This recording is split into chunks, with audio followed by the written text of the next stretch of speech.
Today's event is actually about going one step further because it's about creative leadership.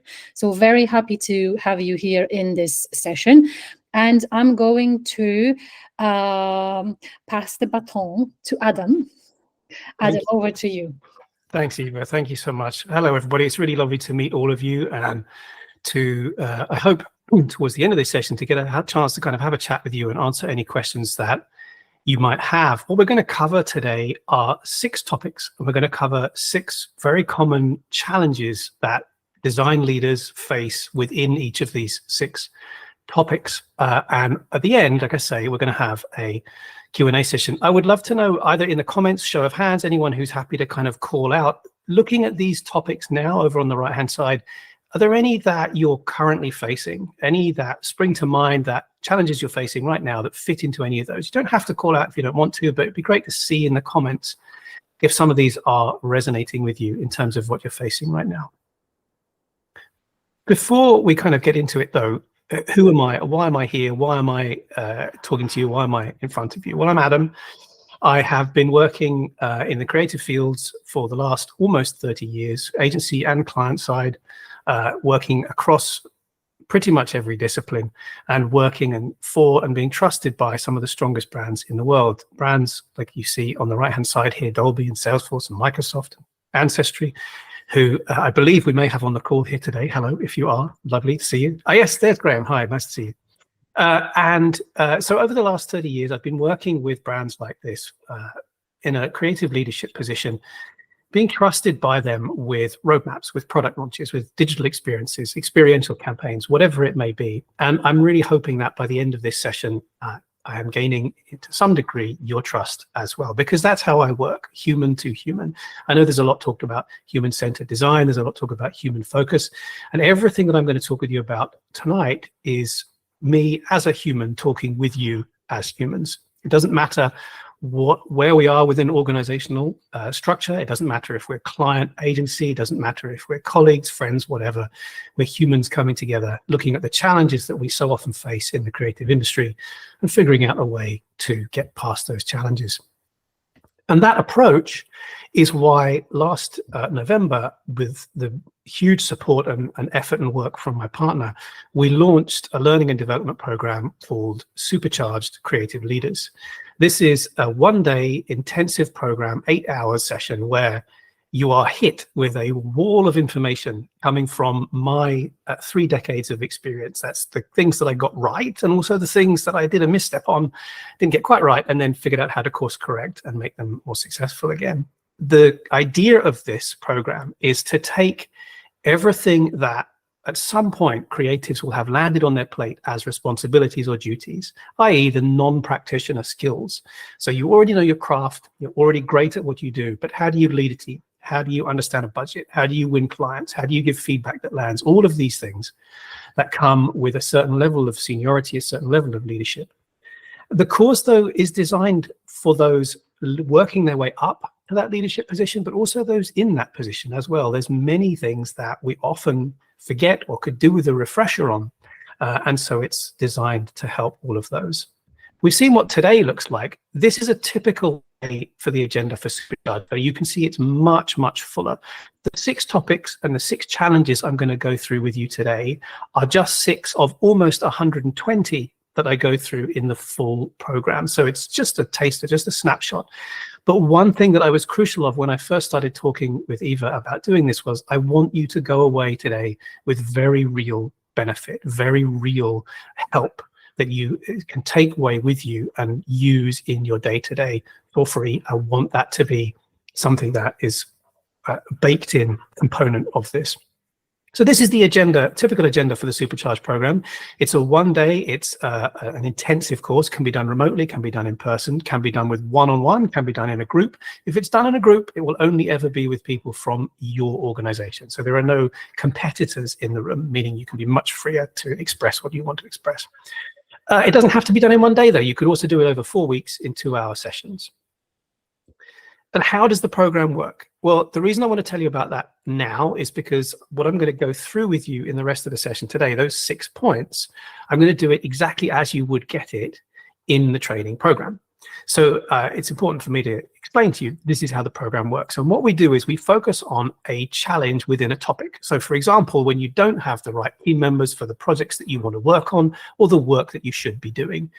So how do you resolve that? Or how do you face that? Well, first of all, you start to think about hiring to your agency or your organization's goals, because when you understand those goals, you can identify and then plan for the resources you need to achieve them.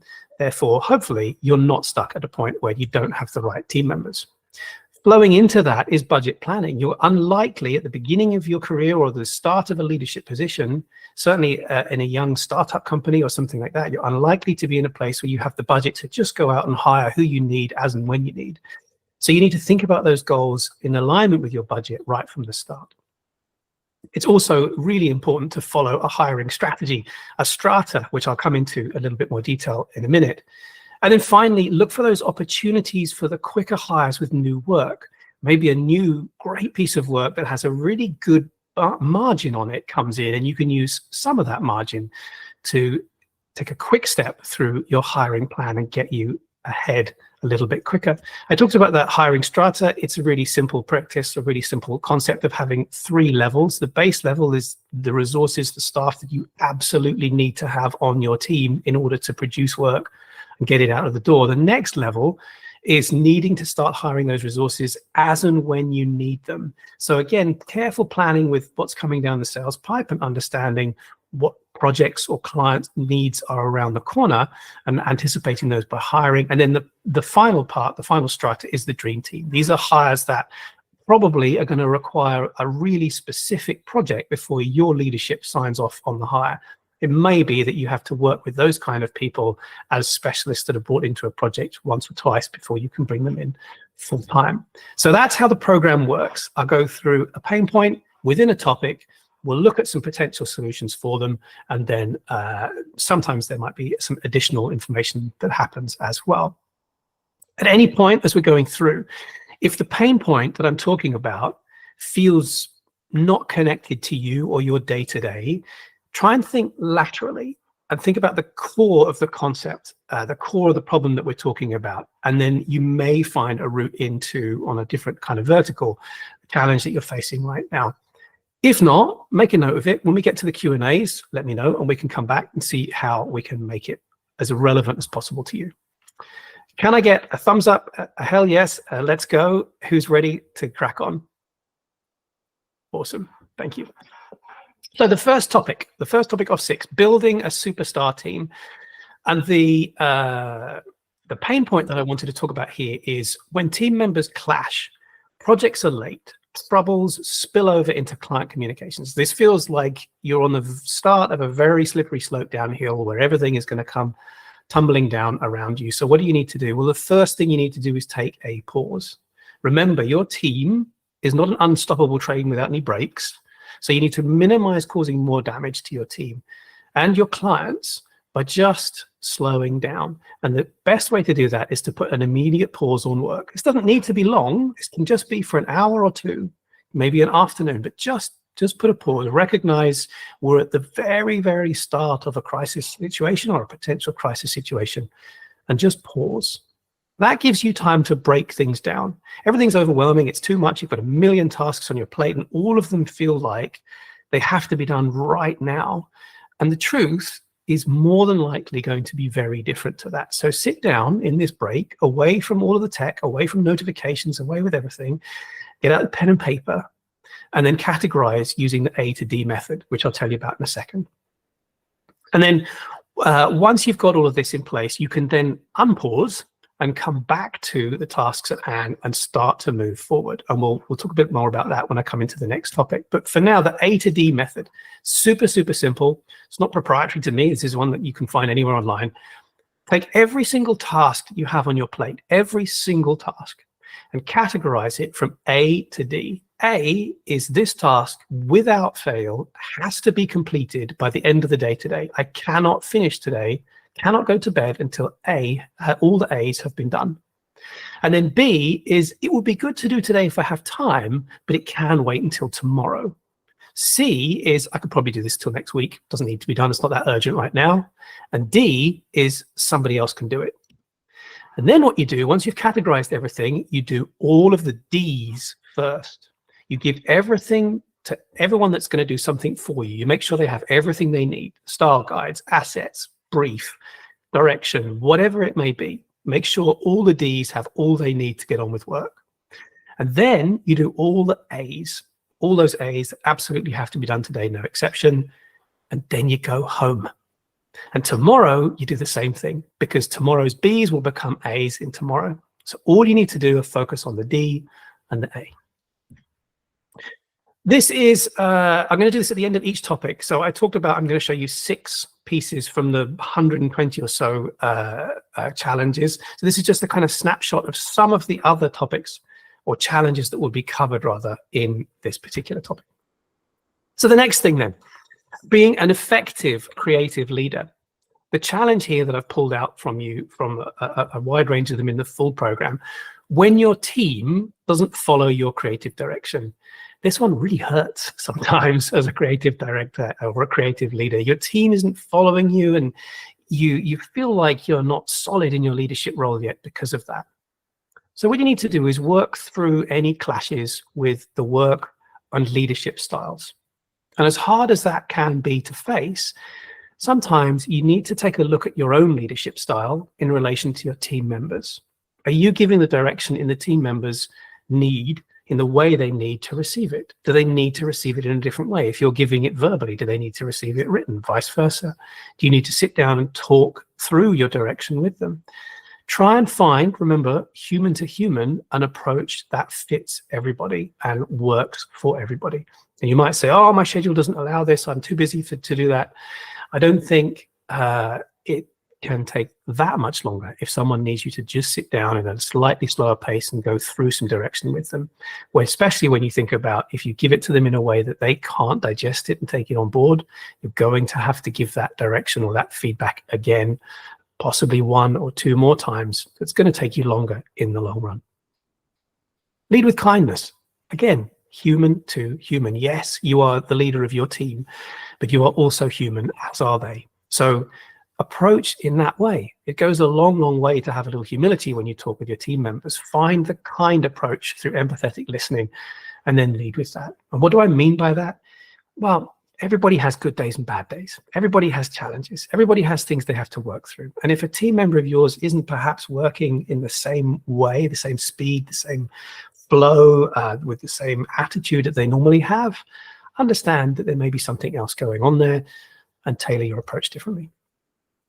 The last point you could do in terms of getting your team to follow your creative direction is to make sure you follow my rather grandly titled CCF, the Creative Clarity Framework, which I'll take you through right now. So this is a 10-point framework. First of all, define the objective.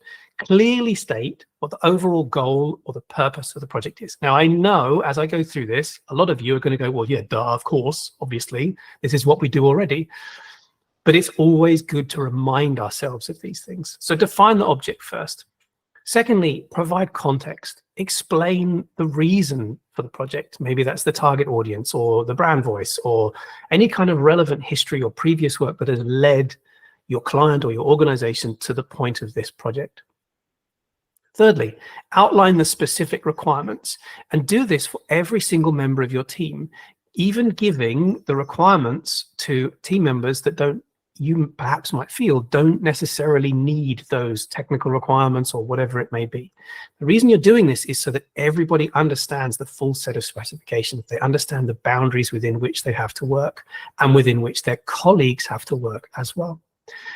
Set deadlines. Be really, really clear with timelines and deadlines. If the project has multiple stages, then outline those for everybody. If people are only involved in some of the stages, let them know about the full scope of the project. Those last two pieces, giving the specs for everybody and letting everybody know about the timeline, helps with cross-departmental communication. When they understand the boundaries that their colleagues in a different department have to work with, then the suggestions that come from the other department are going to be much more fitting and much more relevant. Encourage creativity. This is a fun one. let people go wild with the ideas. Let people run with what their creativity. Let people run with their thinking, with their thoughts, with their suggestions. We always say there's no bad suggestions. We always say there's no bad questions. So let that actually happen, because from this huge cloud of creative goodness will come one or two nuggets that together as a team you can pick out and then start to grow those into something really solid. It's always helpful if you can provide examples or references. And that might be something that conveys the style or the tone or the approach that you're looking for, or that the client is looking for in this project. It just helps sort of guide where a project like this has been before. And then if that's a well-trodden path that you need to go down, that's where you need to know. If you need to disrupt something, you know where to avoid. Have a communication plan, and just make sure everybody on the team understands who is communicating what, when, and how, and then check in on that progress, make sure that that plan is working. When you're giving feedback and revisions, be really, really clear about your feedback. How many rounds are going to be included? How should the feedback be presented internally and to external client stakeholders, if that's applicable? And having that clarity around that helps people understand expectation, timelines, and deliverables. This last one, ninth one, is in combination with encourage creativity. Make sure everybody understands budget constraints. And that's not to say that we know we've only got a small budget and therefore we can't have huge, great big creative ideas that would cost more than the budget. You still need to let those ideas out and let them flourish and build on them and pick the nuggets out from them.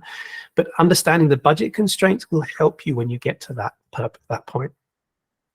And finally, really, really important, again, always human to human. Show your appreciation of your team. Show them that you understand how much effort they're putting in, how much work they're putting in.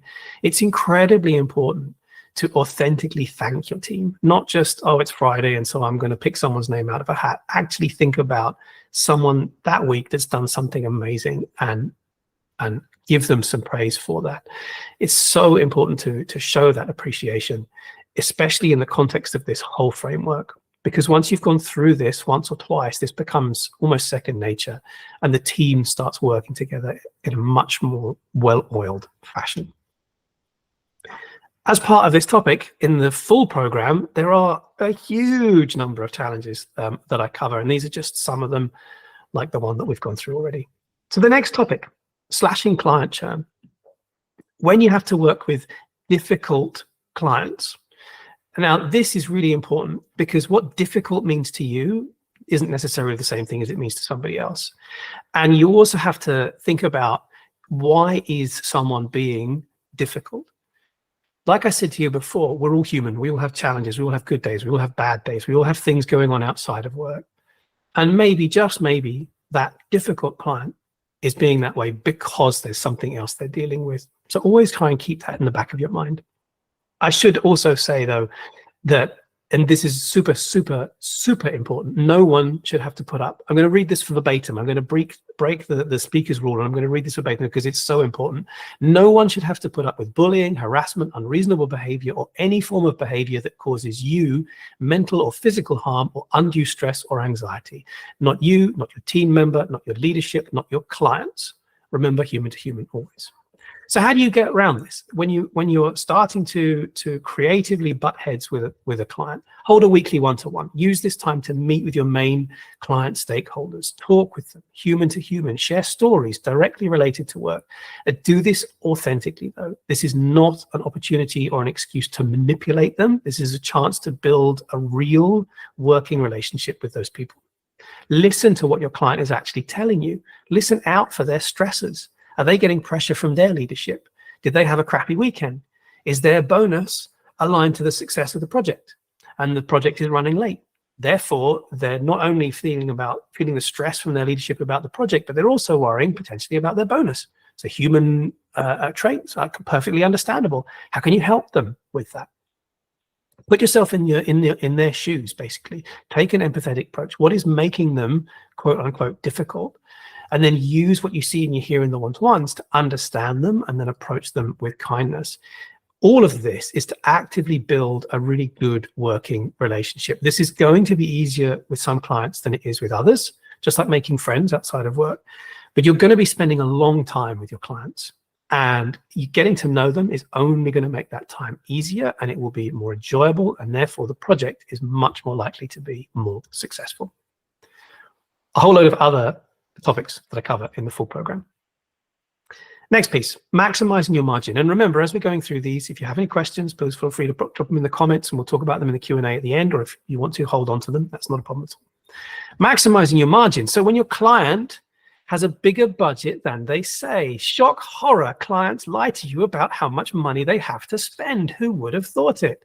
So recognizing when your clients have more money in their budget than they disclose can often involve identifying these tiny, subtle clues that give you a better understanding of their financial context. So what do you look out for? What are the tells? Note inconsistencies in communication. Pay really close attention to the discrepancies between what the stated budget is and then other financial discussions or actions they may be having. Have they just made a big hire in their team? Are they expanding something? Are they already talking about phase 2, phase 3, whatever it may be? All indicators that perhaps there might be slightly more budget than they first said. Observe project expansion willingness.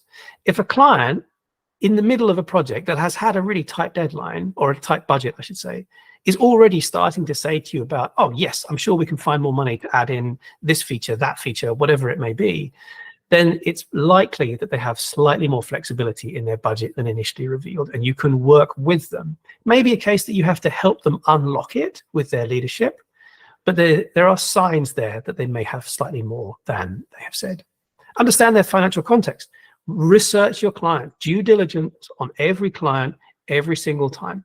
It's an absolute must. It's very easy to do in the UK. You can go to Companies House. You can pull down a report of the financials. Yes, I know that they are written in a way that can sometimes obscure what's happening, but it does give you a picture. It's slightly more difficult in the US. You can use software and platforms like PitchBook to give you an idea, but you can also look through their marketing campaigns. What are they talking about? What are they launching? What activity are they doing? All research that gives you an indication of their overall financial health potentially. I know it's a tricky one, a gray area, and you might have to make some kind of gut felt assumptions on this. Then assess their response to cost proposals. So if a client, if you've given them a cost proposal and the client goes, yep, brilliant, let's start next Monday, you've probably come in under their budget. You've probably given them a price that is smaller than they were expecting. So learn from that next time. On the flip side of that, if you reveal in your proposal slide, proposal deck, the slide that has the big number, and they sit back in their chair, their eyebrows go up, there's an intake of breath, or there's laughter, which I've had happen before, then you've probably gone a bit too high and you may need to kind of pull it back down again. As a rule of thumb, I would suggest going slightly too high in your estimate to come down, because it's much easier to do that than it is to build your cost back up again. Next topic, landing world-class brands. This is a tricky one for many of us when you need to overcome imposter syndrome. When you're pursuing large new clients, and I should clarify, when I say landing world-class brands, what I mean is you are landing multinational companies, Nikes, the Dolbys, the Salesforce, the whatever it may be. You're going for the real big names. And then that's when imposter syndrome can often rear its ugly head. Doing this involves building your own confidence in your abilities and recognizing what you are bringing to the table. Because if you can get in touch with recognizing what you're bringing, others will see it too. We've all experienced imposter syndrome at some point, one or the other. I have many times. 3 decades in, I still get it. I still sit in some meetings and I think, why am I here? Why have they asked me? It happens. So how do you go about tackling that? Reflect on your past successes. Regularly set time aside to remind yourself of what you have accomplished and what successes you have had in projects to reinforce your self-belief and your competence. I'm not saying that you should become arrogant. What I'm saying is that you should recognize you've achieved. There's a reason you're in that room, and those two things go together. You should be proud of what you've done. If you can't get there yourself, if for whatever reason that's getting blocked, Have a look around at your peers or maybe mentor support. Engage with your co-workers, engage with family and friends that truly understand your work. I don't know whether much family ever really truly understands other families' work, but try and find people who have celebrated with you and can remind you of those successes and the wins. And mentors and coaches are fantastic resources. I can't recommend personal coaching enough to get through something like imposter syndrome. When you've got a big pitch coming up, one thing you can really do to help you with imposter syndrome is really prepare thoroughly. The more comprehensively you have prepared and the more you know those slides off by heart, the more that's another tick on the list of anxieties crossed off. Tick crossed off, you know exactly what I mean. It's another item that is covered. You don't have to worry about that. And so you can focus on thinking through, there's a reason I'm here. There's a reason they've granted me an audience and I can do this pitch for this big win. And then finally, embrace continuous learning. So always have a look at your skills, always go to what the sort of current industry standards or knowledge are, and have a look at where's the alignment there. What is the sort of, current top skill, top thinking, top approach, whatever it may be for your particular discipline, and where are my skills? And if they're pretty much in alignment, then you're doing all right. And if you feel like, I'm a little bit under where I see my peers are right now, where can you get that support? Can you get it from peers? Can you get it from a mentor or coach? Are there some training programs, or there's something that you can do to help boost your confidence with this? This is something I know I said it at the beginning of this slide, I want to say it again. Imposter syndrome is something that all creatives at one point or another face, myself included. There's nothing wrong with it. Doesn't mean anything. It's just something that we have to find ways of working through. One of the other ways of winning what may seem like an impossible pitch to win is thinking about the different way of doing it. And I want to tell you a very quick story. I landed a 3-year contract with one of the world's leading agencies by approaching them in a way that nobody else had, and then making them an offer that they couldn't refuse, which is not quite as horrific as it sounds. And what I did was I found the founder online on LinkedIn. I set myself, this was my partner's idea, I set myself a 3-minute limit, and I recorded a video straight to camera of me talking about how much I would love to work with him and his company and how I had enjoyed their work over the last 20 years. That caught his attention because all he was getting all day was CVs or folios or DMs. No one was sending him a video message. Then when we started talking, we talked about trialing a test project together. And I made him an offer. I said, I'll work with you on this 3-month test. If after the first week you don't like what I've done, how I work, it doesn't work for whatever reason, you have my week's worth of work for free. I won't charge you for anything. If you like it, we'll keep working through the test. So it was win-win for him. He had nothing to lose in working with me for that week financially. And I had gone from a 3-minute video opportunity to work with them to a probably 20-minute phone call opportunity to work with them to now 7 days where I can prove myself. I can show them the value that I bring. So by doing something differently, I created that little crack. And then with the phone call, I kind of opened that crack up a little bit more. And then with the week's offer, a little bit more. And it ended up being a 3-year contract. So think about a way of approaching winning that project, client, agency, new job, whatever it may be. Think about a way of doing it slightly differently to the way everybody else is doing it right now. Next topic, mastering organic growth. This is all about epic client management. So one of the key things with epic client management is authenticity. And that, I believe, overrides everything else. Prioritizing authenticity is really, really crucial for building genuine, long-lasting working relationships and enhancing that loyalty that the clients have, so that not only do they keep coming back to you when they're at that organization, but when they move to another organization, they take you or your agency with them. And by authenticity, what I'm talking about here is building your brand and your values and being true to those. So consistently, so first of all, thinking about who you are, how you like to work, how you like to operate as a creative leader, and also as a human interacting with other humans. And then consistently representing that, consistently showing up with that in ways that reinforce your core values. It's also about communicating honestly and transparently, practicing that open and honest communication, even in challenging situations. We talked a bit earlier on about dealing with clients who may be perceived as difficult. Well, if you can have an open, honest conversation, approach with kindness, approach with human to human, understanding there may be other stresses going on for that person that you're not aware of.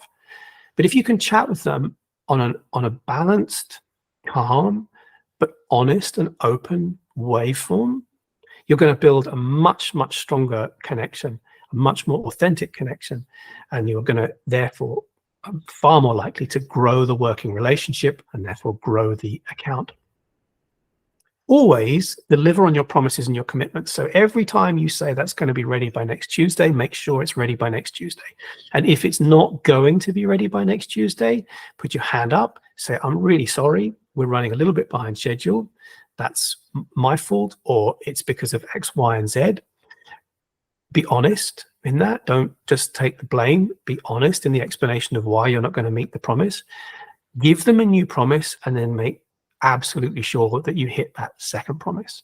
If you're consistently delivering what you say you're going to deliver when you say you're going to deliver it, you're easily and quickly building up trust with your client. And that's another huge, huge concrete block in the foundation of epic client management. Finally, personalize your client interactions.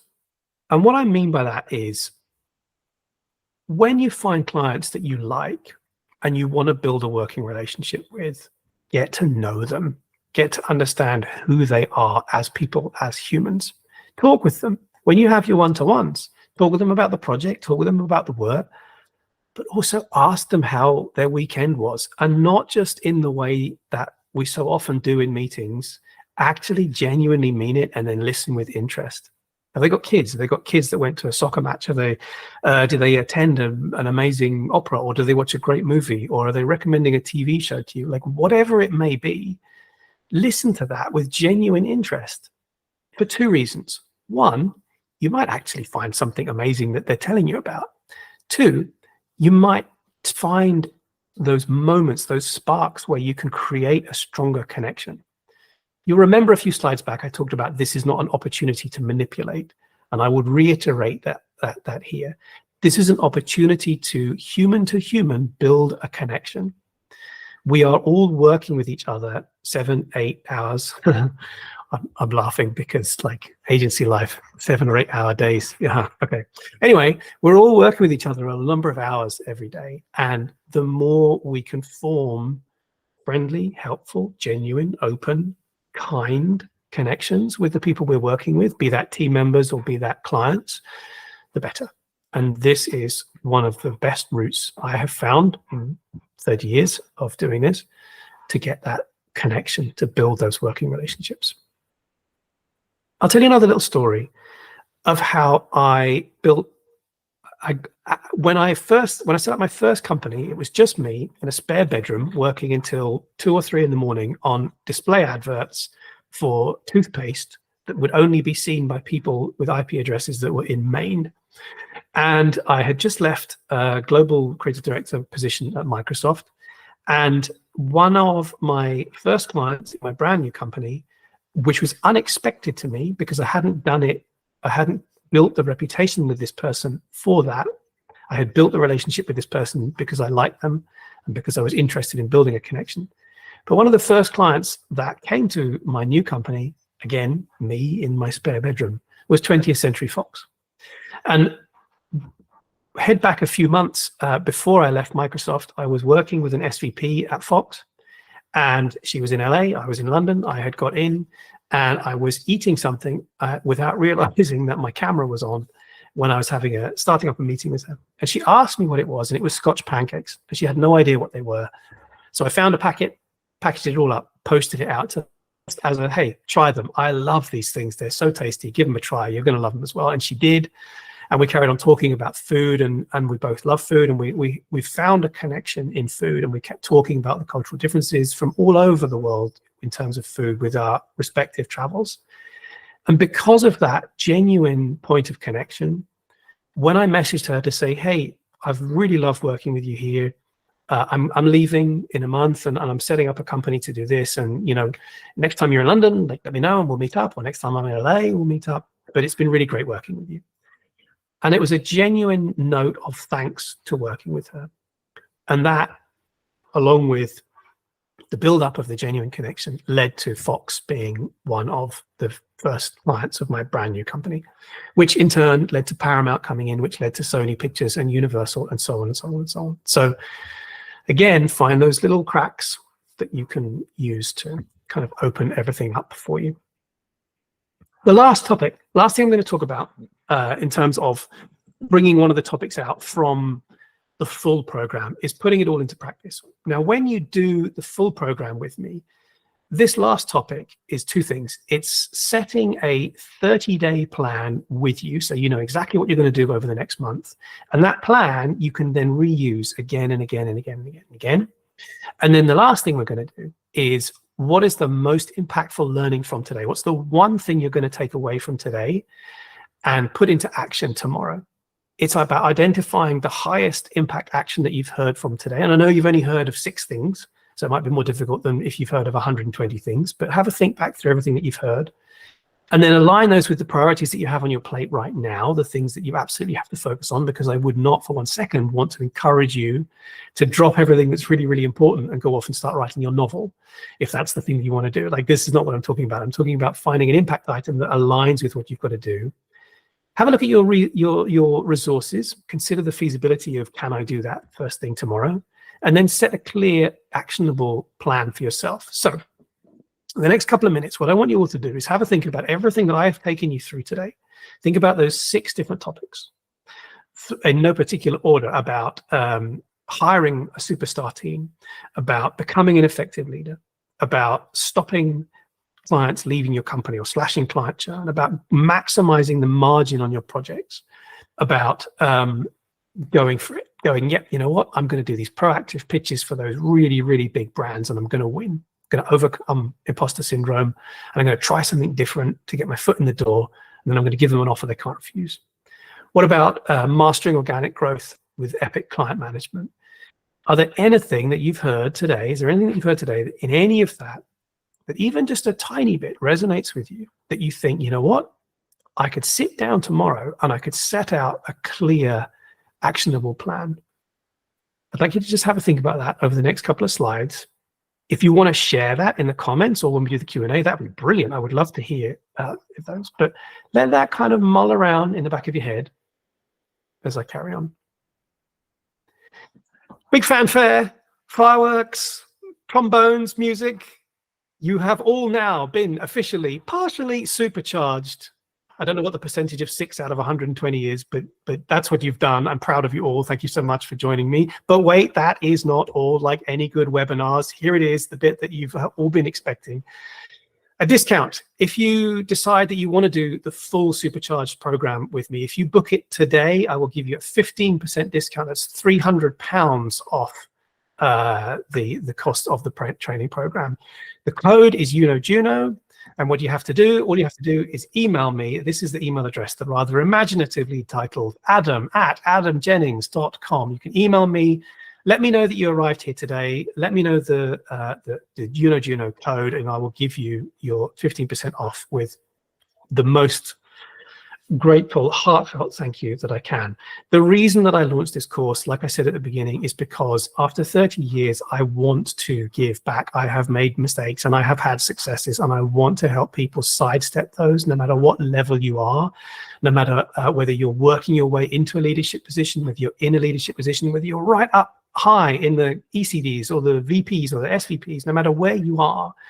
This course, I believe, gives you and I've heard from the attendees, gives you a real benefit. If you're lower down on the level, on the ladder, this will boost your career path quicker, I believe. If you're higher up, this will help you, especially if, in today's market, this will help you perhaps make a jump to somewhere where you're happier, more contented, and doing better. Thank you so much for listening. I'm opening up the floor. I cannot wait to hear your questions now. We've got about 15 minutes, so my timing is it's pretty good. Who has a question? Who would like to go first? I know it's always daunting to be the first one to talk out loud at these things, but I'd be very happy to answer any questions that you have. I've got something, actually, Adam. Hey, Andrew. Hi.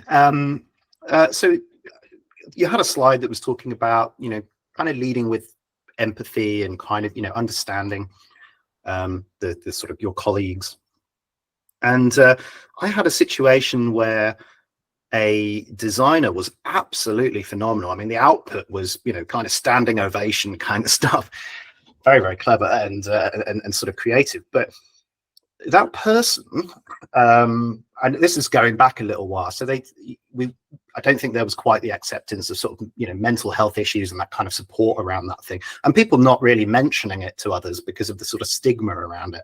And this person, whenever you gave kind of constructive feedback, or if you had to kind of, rein them in for sort of business reasons, I always tried to be very understanding. I always tried to be very empathetic, and but that person was, I think, because of the sort of they had the kind of depression, and they always took things to heart, and they became very difficult, combative, hostile, but they were also creating the best work. And I really didn't know what decision to make at the time, and I just kind of let it kind of go on, and I tried to be nice and understanding, but I think it just got kind of a bit out of hand, because they kind of I think they just kind of built it up to be quite a sort of I don't know quite how to say it, but what would you do in that kind of situation, Adam? Because it was very difficult for me.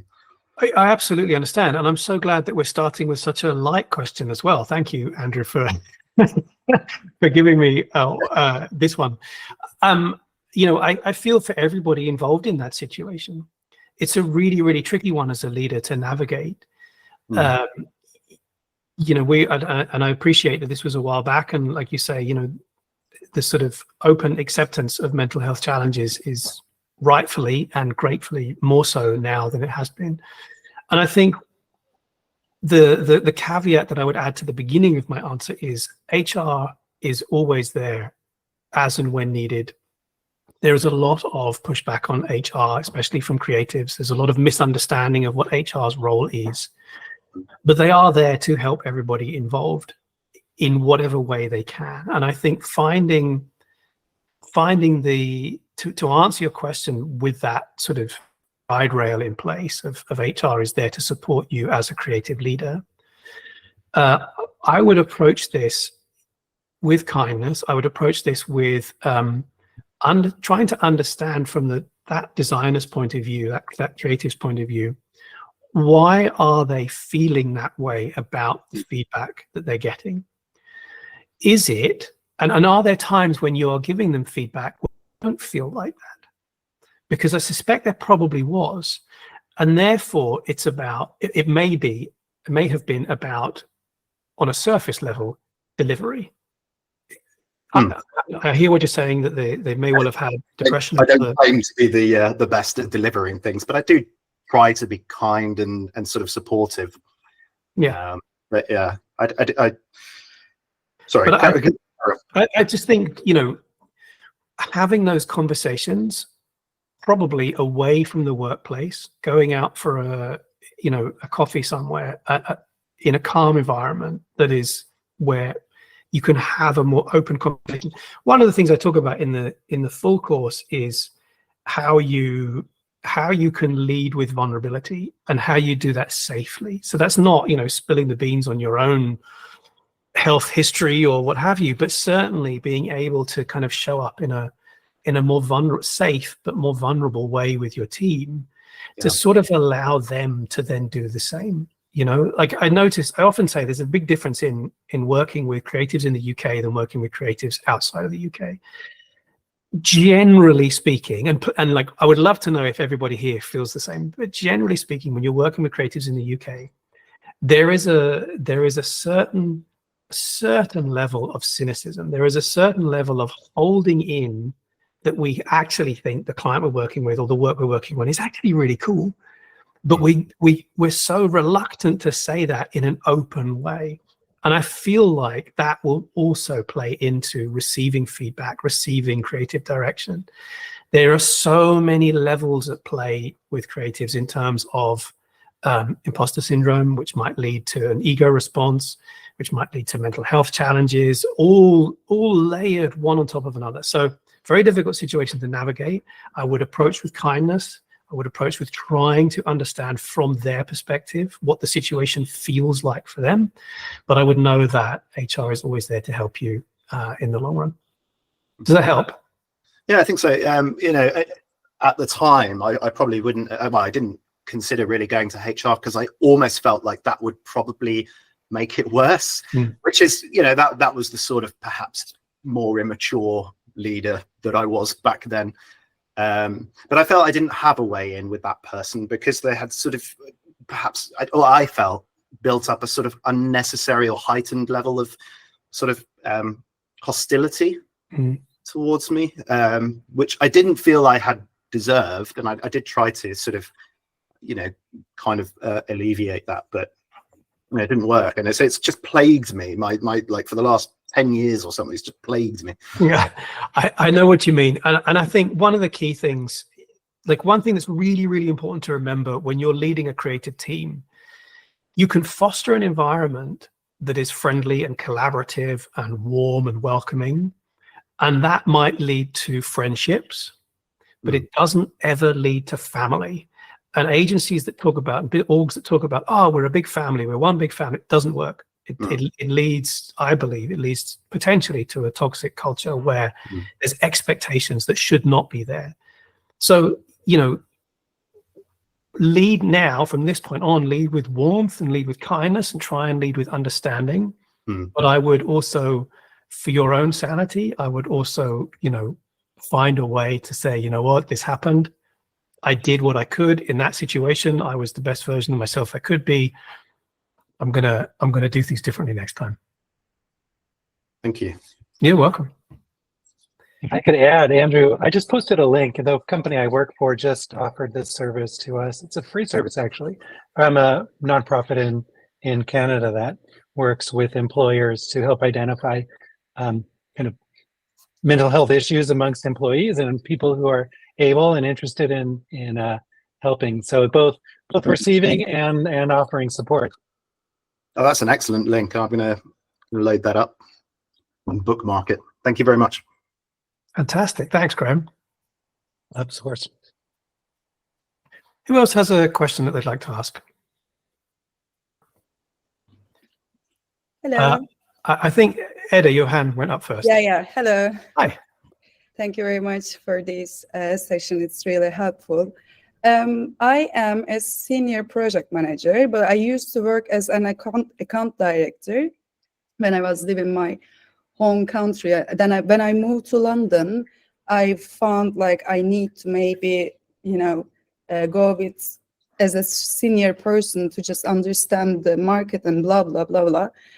And I was expecting the difference between Turkey market and London market. Maybe it might be like more balanced and like, how to tell, like more healthy client relations in here. But when I have been experiencing it, as you mentioned on your slide, it's not. So sometimes I really like to care like more my team than clients' ups and downs. And sometimes I can't find the balance. So because when I'm trying to more be empathetic with my clients and their daily differences or the pressure they have been putting on the process makes me too, like personally, demotivated. So I can't find motivation to motivate team. So sometimes I'm being like toxic positive for the situations to just sort it out. Which I don't like because I can see the process, but I don't want to affect the team and their creative process as well. So I was thinking when I'm gonna be served like as a director again. So do you think that there could be like, maybe this is the responsible of HR person, people, but to create like, you know, maybe the list of, to be like, I don't know, like a documentation to be kind, or like working ethics between clients and the agency. I don't know. So I have been thinking about it for my next bookings, because I don't know, maybe it's like I am overwhelmed with that situation. So maybe I do overreact inside of me and stuck in that point. So would like to ask for your suggestion. Okay, cool. Thank you for your question. There are three things that spring to mind. One, I heard you say that you're overwhelmed with those situations. And no matter where the overwhelm is coming from, I'll take you back to that slide where I say, take a pause, go outside, take a walk in something that is not an office space, where you're getting sun or wind or rain on your face, where you're getting a breeze through your hair, whatever it may be. Just go for a walk and use that time to try and step out of that overwhelm, if that's what is safe for you. If you don't feel that works for you, then you need to find a different way of doing it. One thing I always talk about is green time, which is finding some space that has some trees or bushes or plants or something, anything that is natural and green that will move in the wind. Sit there on the bench, look at the leaves, watch the pattern, watch them with like infinite detail, how they're moving, spot the pattern, what the leaves are doing, focus all of your attention on that. And what will happen is the overwhelm will drop back behind. It's also a great way to figure out a problem. As you're focusing on the leaves, the solution will probably come up. So that was one quick thing I heard about that, and I just wanted to kind of talk about that. The second part was, when you've tried to connect with a client and they're still being difficult to work with, or they're still not getting it, or there's still a kind of combative approach from them. One thing I would say is this: the 6 pain points I've taken you through are literally part of 120, and so I would, and I probably should have said this at the beginning, but like each of these solutions are balanced out by other variations of what you could also try. And within that topic, there is also a slide that says know when to give up. And it's an alarmist headline, and I don't mean give up as in like, I wash my hands, that's it, I'm going to have nothing more to do with you, but know when. There are sometimes when you will meet people in life, no matter how hard you try, it is just not a good working fit. It just doesn't work.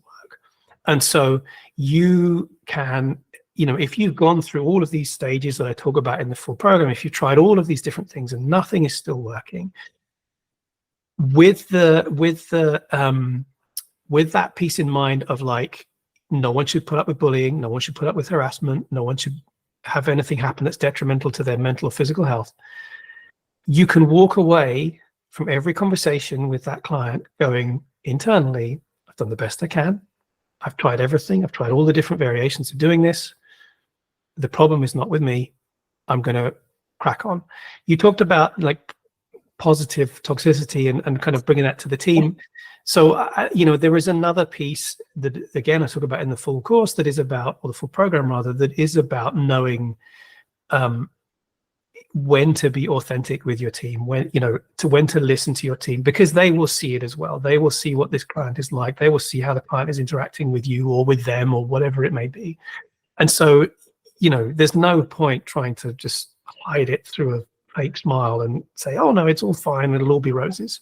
If it's a huge problem, yeah, you probably need to sit down with the team, maybe bring your leadership in. HR, maybe not so much, but your leadership, absolutely, you need their support when it becomes a huge, huge issue. But if it's a point where you've done everything you can and it's just not the right fit, like that's going to happen, just like it is in life. Unfortunately, if that's with someone that you're meeting that you think may become a friend outside of work and it doesn't work out, then you can kind of go off your separate ways.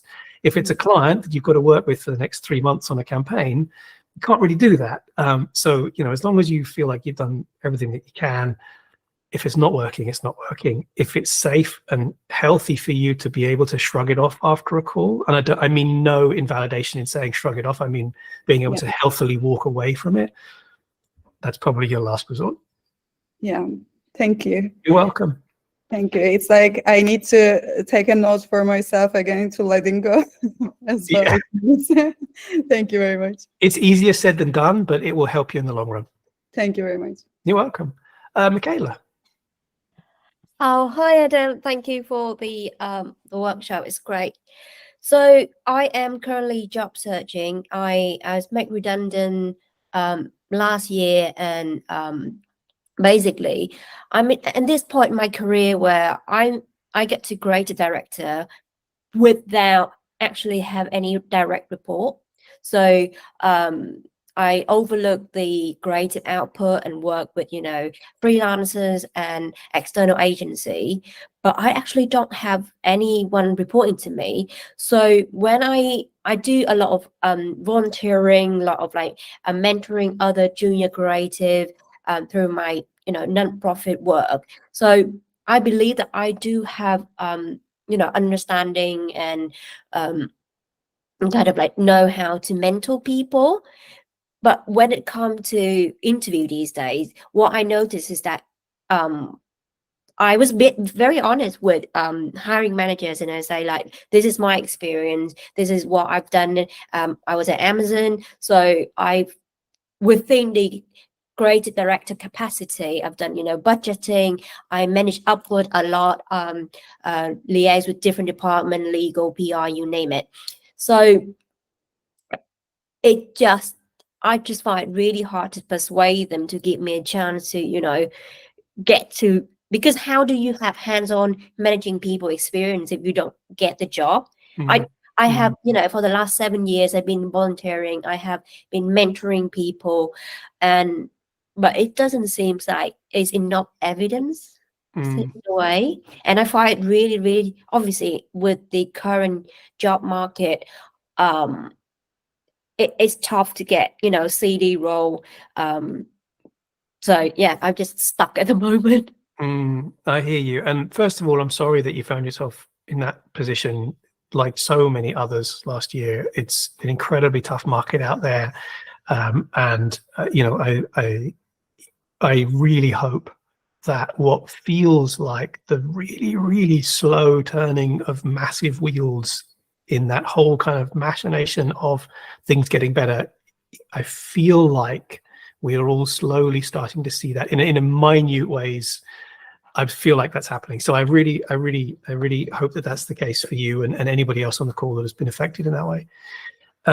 It's a great point, a great question. If you haven't had direct reports, how can you convince a hiring manager, especially in this market, that you can do that? It's great that you've gone out and that you have volunteered and mentored. Is it through something like ADP List or something like that?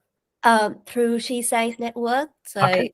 I'm them on their board member, and I set up my own non-profit organization and during COVID as well. Fantastic. Okay, this is awesome. And this is going to lead into what I'm going to suggest. I think one of the things that can help you with this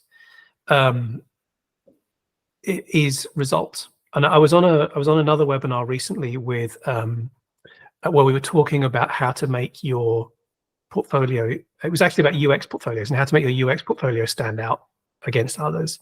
And I was talking about it from the point of view of a hiring manager, saying what I would love to see first and foremost are big numbers at the top. This is the return on investment, or this is the percentage uplift, or this is the whatever it may be. So I think if you can think kind of laterally about the problem that you're facing, what you need to persuade someone that you can do in terms of the achievements you've already had or that you have empowered others to have, I think that's where you might then start to differentiate how a hiring manager is seeing you.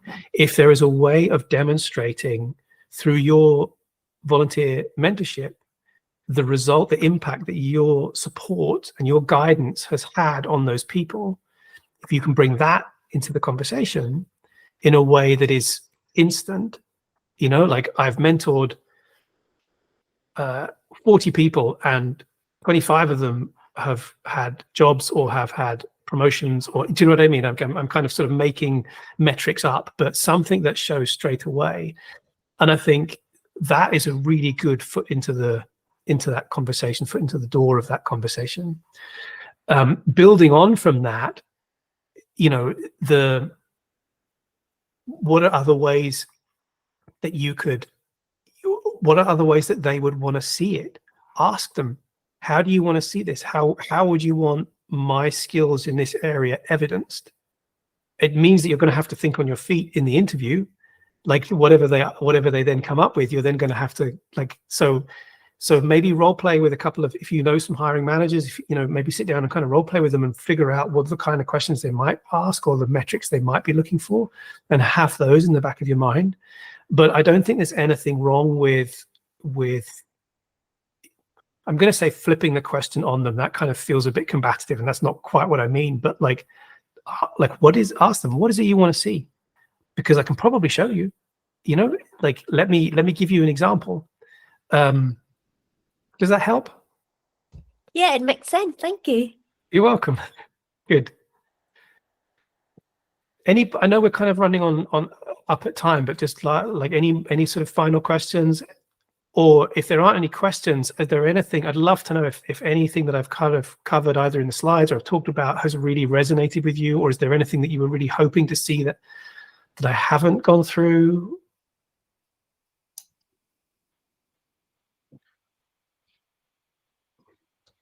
I think you've given away as much as you should, Adam, before.